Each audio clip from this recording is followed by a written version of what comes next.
Непагадзь нарабіла бяды ў Віцебску, рэпрэсіі супраць касцёлу і пакаяннае відэа прапагандысцкі, ганьба беларускай чыгункі і знішчэнне нацыянальна арыентаваных брэндаў. Пра гэта і не толькі ў кароткім выданні навінаў аўторка 14 ліпеня на Белсаце. Пачынаем.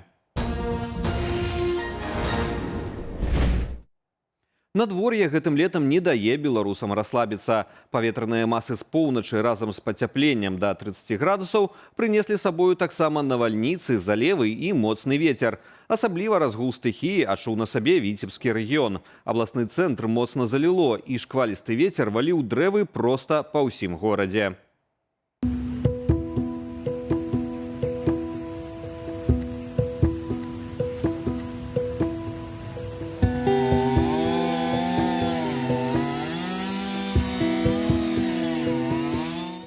Моцным ветрам паваліла звыш 3 дзясяткаў дрэваў. Яны пашкодзілі 4 прыпаркаваныя аўты. А адное з іх нават правяло міні-дэкамунізацыю і знесла помнік Леніну. У некаторых раёнах былі падтопленыя будынкі, двары і дарогі. Цяпер камунальнікі ліквідуюць наступствы. Моцная залева абрынулася напярэдадні і на Гомель. Згодна прагнозу сіноптыкаў, навальніцы з моцным ветрам чакаюцца ў асобных раёнах, пераважна на ўсходзе краіны, і сёння паветра прагрэецца да 30 градусаў. На сайце беларускай чыгункі няправільна пераклалі слова «пол» на беларускую мову. Гэта выклікала мора эмоцыяў у карыстальнікаў соцсетак. У выніку машыннага перакладу слова «пол» у сэнсе мужчынскі або жаночы ператварылася ў беларускіх чыгунічнікаў у падлогу, па якой ходзяць. Памылкі адміністратары сайту неўзабаве выправілі, аднак яна трапіла ў поле зроку карыстальнікаў Трэц. Тыя з гумарам адрэагавалі на магчымасць выбару купэ для пасажыраў пэўнай падлогі. Першая ракетка свету беларуска Арына Сабаленко разам са сваім сабакам Эшам і жаніхом Георгісам Франгулісам прыляцела ў Менск. Яна возьме ўдзел у адкрыцці тэнісных кортаў у школе, дзе вучылася. У аэрапорце Сабаленку сустракалі караваем ды танцамі.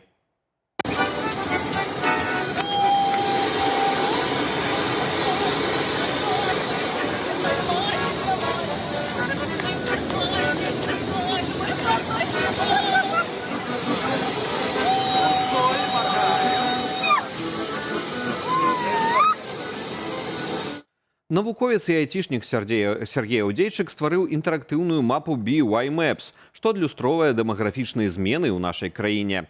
Яна таксама паказвае магчымыя сцэнары, як будзе размеркаванае насельніцтва ў будучыні. На думку Аўдзейчыка, у Беларусі цяпер вядзецца ўжо не пра выбар паміж ростам і змяншэннем, а пра маштаб стратаў. Нават самы аптымістычны прагноз, які не ўлічвае эміграцыю, выглядае гаротна. 117 з 118 раёнаў у перспектыве найбліжэйшых 50 гадоў працягнуць губляць людзей. Абласныя цэнтры не будуць расці, насельніцтва будзе павялічвацца толькі ў сталіцы ды яе прыгарадах. Крама беларускага адзення і тавараў з нацыянальным каларытам «ЛСТР Адзення» абвесціла аб спыненні працы. Пра гэта брэнд паведае ў сваім інстаграм-акаунце. І гэта не першы такі выпадак за апошнія дні. Толькі да 19 ліпеня працуе іншая крама беларускага адзення – «Гонар». Адпаведная інфармацыя днямі з'явілася ў яе інстаграме. Гэтаксама зачынілася этнакрама «Рагна». Прычынаў ва ўсіх выпадках не называюць. На дадатак адменены штогадовы грунвальскі фэст у Дудутках, які быў прымеркаваны да перамогі нашых продкаў над крыжакамі. Адмянілі і запланаванае свята сонца, якое мелася адбыцца там жа, у Дудутках. А яшчэ забаранілі святкаванню купаля ў музейным комплексе «Дукорскі маёнтак», а таксама ў вёсцы Лятохі пад Віцебскам.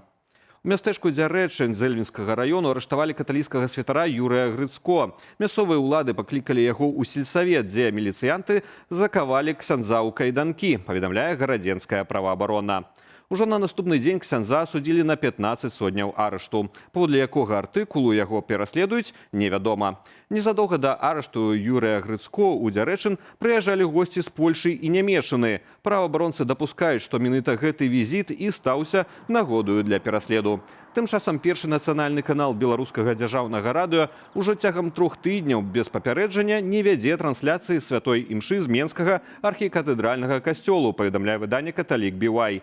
Раней трансляцыя імшы адбывалася кожную нядзелю а 8:15. Цяпер замест яе ў гэты час гучыць класічная музыка. Галоўная рэдактарка газеты гомельскага райвыканкаму «Маяк» Вікторыя Футрана спачатку абвінаваціла гурт «Дразды» ў здрадзе, а пасля запісала пакаяннае відэа з выбачэннямі. В своей последней авторской колонке я нехорошо высказалась о группе «Дрозды», обвинив их в неправильной позиции в 2020 году. По итогу я хочу принести еще раз публично свои извинения за тот материал, потому что информация оказалась не до конца мною проверенной, неправильной, и, по сути, я ни за что оскорбила артистов. Зрэшты, цяпер Футрана гэтае відэа са сваёй старонцы ў Інстаграм выдаліла. Раней рэдактарка гомельскай раёнкі назвала гурт «Дразды» здраднікамі за тое, што, цытата, «у 2020-м калектыў стаў пад БЧБ сцяг, а як запахла смажаным, адразу пераабуўся». Канец цытаты. Такая заява ў сваю чаргу абурыла вакаліста гурта Віталя Карпанова. Той жаліўся на забарону канцэртаў «Драздоў» у буйных гарадах і бан на тэлебачанні і радыа, што распачаўся яшчэ ў 2022 годзе. Аднак сёлета, 3 ліпеня, «Дразды» атрымалі магчымасць выступіць у Гомлі з нагоды афіцыйнага Дня незалежнасці. Ігнараванне правілаў бяспекі перасоўвання каштавала жыцця жыхару Драгічынскага раёну. Дарожнае здарэнне адбылося ў ноч на 13 ліпеня на ўчастку трасы Н-60-39 паміж вёскамі Перкавічы і раённым цэнтрам. 23-гадовы мясцовы жыхар разам з 16-гадовым пасажырам рухаўся на гужавой павозцы, якая не была абсталяваная дадатковымі ліхтарамі, як таго патрабуюць правілы дарожнага руху. На неасветленай трасе павозку не заўважыла 55-гадовая кіроўца Б'юіку. Адбылося сутыкненне. Ад атрыманых траўмаў мужчына на павозцы загінуў на месцы. Пасажыр цяпер у шпіталі. Распачатая крымінальная справа. А ў беларускай сталіцы ў выніку ДТЗ учора ўвечары быў ускладнены рух у самым цэнтры гораду, каля плошчы Перамогі. 54-гадовая кіроўца «Тойоты» выехала на скрыжаванне праспектаў Незалежнасці і Машэрава на чырвоны сігнал светлафора. Там ейнае аўта сутыкнулася з двумя легкавікамі «Інфініці» і «БМВ». Апошняя ад удару адкінула ў трамвай.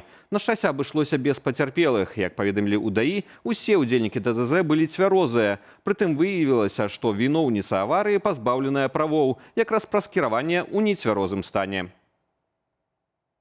Дрэнныя навіны для аматараў піва, дакладней ягонага безалкагольнага гатунку. За распіванне гэтага напою ў грамадскіх месцах, напрыклад, на пляжах, можна атрымаць такі ж штраф, як і за любы від алкаголю, патлумачылі ў сталічнай міліцыі. Прадстаўнік сталічнага дэпартаменту аховы МУС Александр Марозаў у эфіры радыё Менск зазначыў, што ў заканадаўстве няма падзелу пеннага напою на алкагольны і безалкагольны. Таму і артыкул 19.3 адміністратыўнага кодексу у гэтым выпадку дзее аднолькава. А за ўжыванне ў публічным месцы можна атрымаць штраф ці нават адміністратыўны арышт пры паўторным цягам года парушэнні. Да таго ж, на думку работніка міліцэйскага ведомства, вонкавае падабенства з традыцыйным півам можна паслужыць негатыўным прыкладам для дзяцей і, цытата, справакаваць іншых людзей на ўжыванне алкаголю.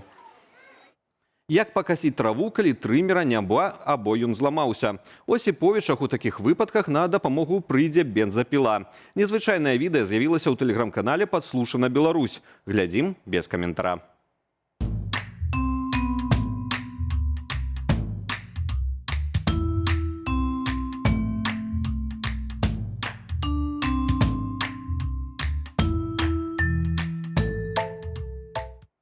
Пра развіццё падзеяў апавядуць мае калегі ў вечаровых выданнях «Аб'ектыву» і студыі «Белсата» о 19 гадзіне. Заклікаю падпісвацца на нашыя сацыяльныя сеткі, а таксама, калі для вас гэта бяспечна, паставіць лайк і пракаментаваць гэтае выданне ў Ютубе. Так вы падтрымаеце нашу працу і дапаможаце распаўсюду незалежнай інфармацыі. Беражыце сябе і заставайцеся з «Белсатам».